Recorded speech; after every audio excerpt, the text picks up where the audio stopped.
కెనాల్కి ఇది first bit. Okay, ఈ నుంచి మనకు జస్ట్ ఒక 400 మీటర్స్ పోతే బ్లాక్ రోడ్ వస్తుంది మనకి. జనగాం నుండి ఇడికి ఒక 12 కిలోమీటర్లు ఉంటుంది సైట్ వరకు. ఇగో ఇది సైట్ మొత్తం ప్లేన్ ల్యాండ్. ఇక్కడ నుండి ఇట్లా స్ట్రేట్కి ఒక 400 మీటర్స్ పోతే మనకి డాంబర్ రోడ్ వస్తుంది. ఇటు సైడ్ కూడా కొంచెం ముందుకు వెళ్ళగానే మనకి బ్లాక్ రోడ్ వస్తుంది. ఇటు నుంచి స్ట్రేట్కి ముందుకు వెళ్ళగానే. ఓకే, మనకి నేషనల్ హైవే ఈ నుంచి ఒక 10 కిలోమీటర్లు వస్తుంది. జనగాం ఒక 12 ఉంటుంది.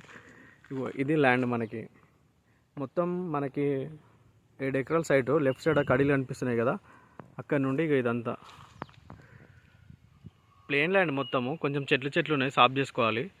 కెనాల్కి ఫస్ట్ బిట్ మొత్తం ప్లేన్ ల్యాండ్ ఇదంతా.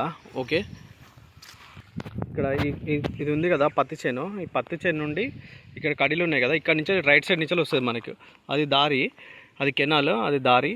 ఇగో ఇది సైట్ మనకి. ఇటు లెఫ్ట్ సైడ్ మొత్తం కడీలు వేసి కల్టివేషన్ చేసుకున్నారు. ఇటు చెట్లు ఉన్నాయి కదా, ఇది మనం సాఫ్ చేసుకోవాలి. మొత్తం 7 ఎకరాల ల్యాండ్. విలేజ్ కూడా దగ్గర ఉంటుంది. బ్లాక్ రోడ్కి జస్ట్ మనకి ఒక 400 మీటర్స్ ఉంటుంది. కార్గిన్ వస్తుంది, కెనాల్ దారి మంచిగా ఉంటుంది సైడ్ కూడా. ఇది ల్యాండ్. ఇక్కడ నుంచి రోడ్ ఫేసింగ్ కూడా ముందు దాకా వస్తుంది. ఇది కెనాల్ ఫేసింగ్. ఇదంతా దారి అక్కడ దాకా పోతుంది. ఓకే, ఇదంతా ప్లేన్ ల్యాండ్ మొత్తము. కొంచెం కల్టివేషన్ చేసుకుంటే సూపర్ అవుతుంది ల్యాండ్ మనకి. జన్యం కూడా దగ్గర ఉంటుంది.